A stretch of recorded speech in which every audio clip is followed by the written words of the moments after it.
Lorsqu'on parle de la Côte d'Ivoire, de la richesse ivoirienne, des richesses du sol et du sous-sol ivoirien, lorsqu'on parle de l'exploitation de tout ce qui peut rendre la population ivoirienne très joyeuse et très heureuse, on a toujours quelque part dans notre tête cette mainmise de la France sur ce pays immensement riche.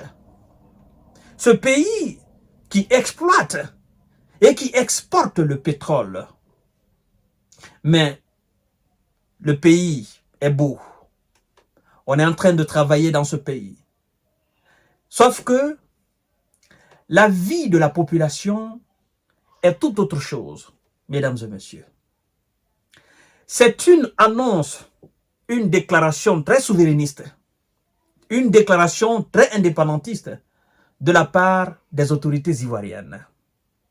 Vous savez, j'aime à le dire, que tôt ou tard, les pays comme la Côte d'Ivoire, comme le Sénégal, comme le Gabon, ces pays, un jour, vont se débarrasser du néocolonialisme français, de la domination française et occidentale, comme le Mali, le Burkina, le Niger et tant d'autres pays africains sont en train de le faire aujourd'hui, afin que les ressources exploitées et exportées, les peuples de ces différents pays d'Afrique puissent bénéficier largement de cela et ne soient pas partagés ou ne soient pas, n'est-ce pas, le pain de l'autrui.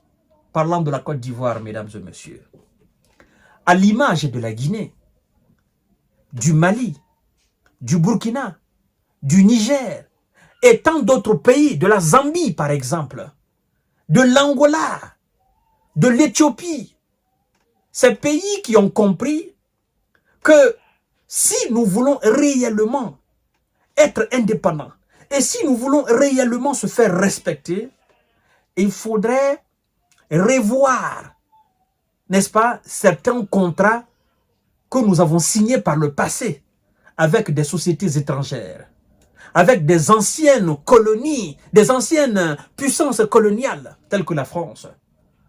Bon, on se dira, les États-Unis n'ont pas colonisé un pays. Mais les Américains font de la colonisation à travers le monde.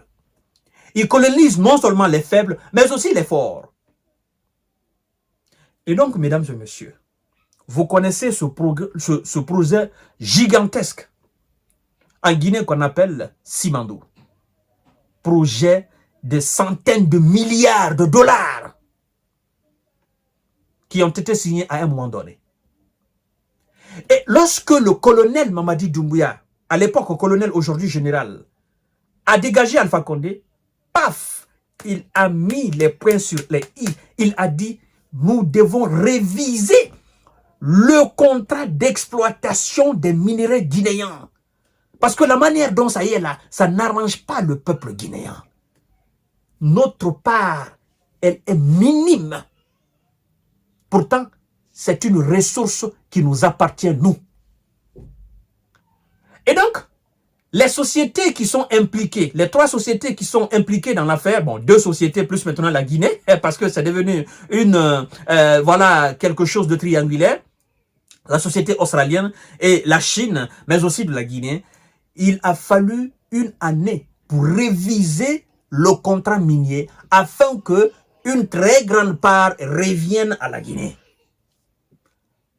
Le colonel Assimi Goïta a fait de même.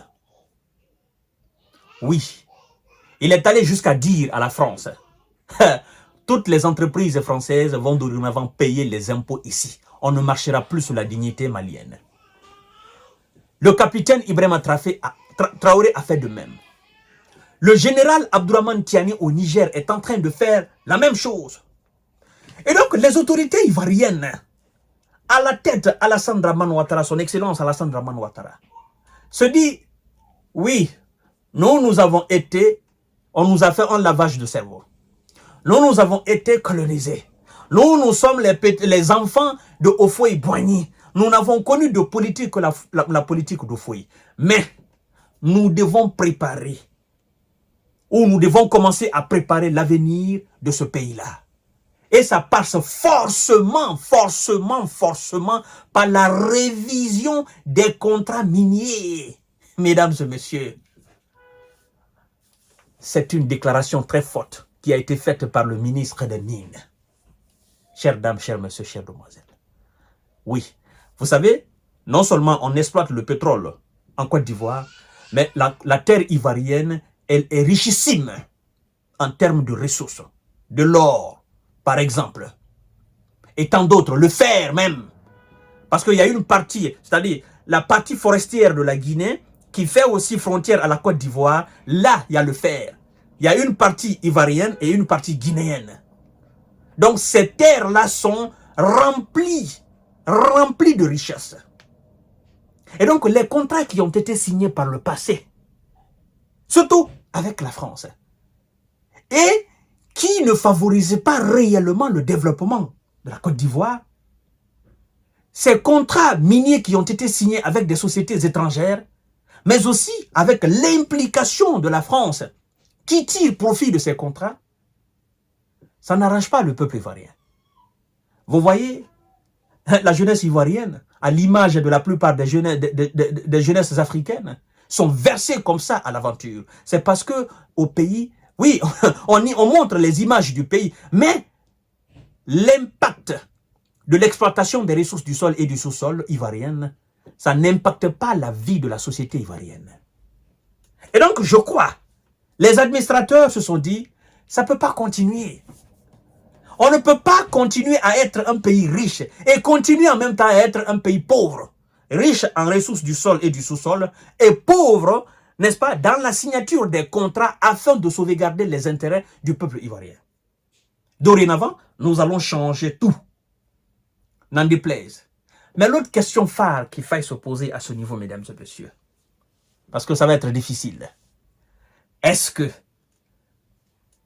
la question elle est légitime, est-ce que la puissance coloniale, est-ce qu'on peut appeler l'ex-puissance, la puissance coloniale, parce qu'elle est toujours là, la France est toujours là en Côte d'Ivoire, est-ce que la puissance coloniale ne va pas entraver le chemin des administrateurs qui veulent réviser de fond en comble les contrats miniers?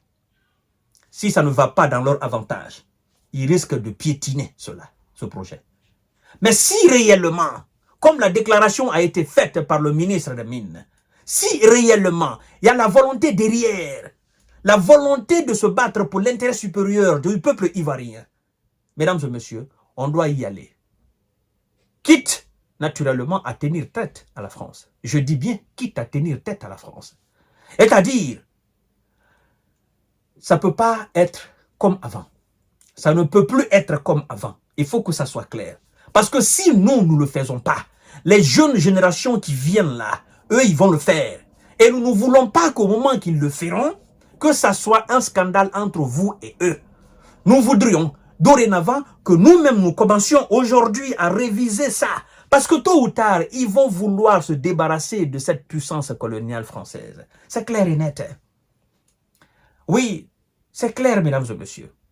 Les pays qui sont en train aujourd'hui, par exemple, de se débarrasser de ces machins qui nous fatiguent, les tout premiers présidents burkinabés, par exemple, maliens, nigériens, si vous leur disiez à l'époque qu'aujourd'hui, le Burkina serait dans cette guerre contre le néocolonialisme, le Mali serait, le Niger sera par exemple, ils allaient dire que c'était du rêve.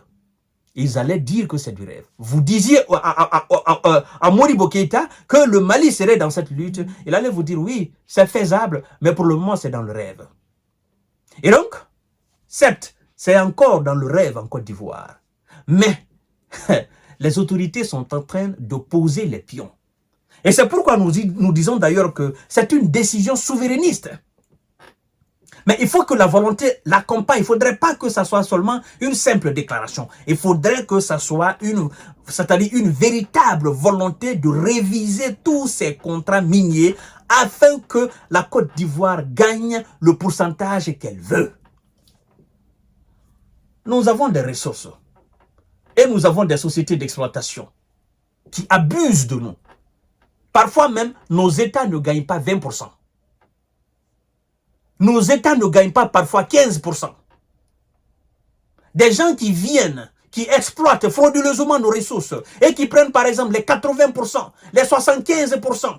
Il y en a qui vont jusqu'à prendre les 85%. Alors si on révise ces contrats, c'est bon pour nous. Qu'on les révise.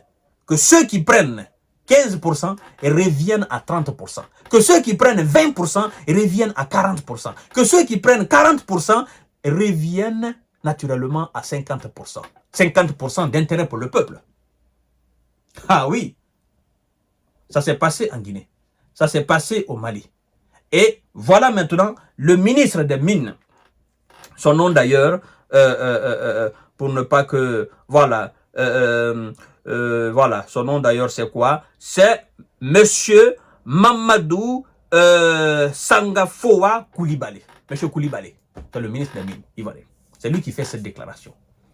Il dit pour l'intérêt supérieur du peuple ivoirien, révisons, nous devons, c'est-à-dire les contrats miniers doivent être révisés pour l'intérêt supérieur du peuple ivoirien. C'est un défi. Parce que la Côte d'Ivoire va défier la France pour le faire. Ah oui, il faudra que ça soit fait. Il ne faudrait pas que ça reste seulement dans l'état de déclaration. Il faudrait que ça soit réellement fait, qu'on révise. N'en déplaise. Mais pour le bonheur du peuple ivoirien. C'est très important, mesdames et messieurs, c'est que la Côte d'Ivoire vient de faire comme déclaration. Et je crois d'ailleurs que nous devons encourager ces autorités. Vous savez, c'est pas facile. Hein? C'est pas facile. Le Sénégal, la Côte d'Ivoire, le Gabon, c'est pas facile pour ces nations-là. Ces nations ont une histoire vraiment pas claire avec la France. Et donc, quand même ces nations prennent des décisions souverainistes, les gens qui les observent, nous autres qui les observons, nous disons, oh bon, ils sont toujours avec la France, ils sont toujours avec les Occidentaux. Vous voyez? Même si parfois ils ont la volonté, d'accord, mais nous doutions d'eux. Mais cette fois-ci, je crois que nous devons les encourager pour dire, allez-y, Côte d'Ivoire, allez-y, faites-le, allez-y, c'est pour le bien du peuple ivoirien, c'est pour le bien du peuple africain, à l'image des peuples qui sont en train de se battre aujourd'hui pour leur indépendance dans tous les domaines. Voilà un peu, chères dames, chers messieurs, chères demoiselles. À tout à l'heure pour notre série d'informations et de décortiquage. Partagez la vidéo dans tous les groupes possibles. Merci.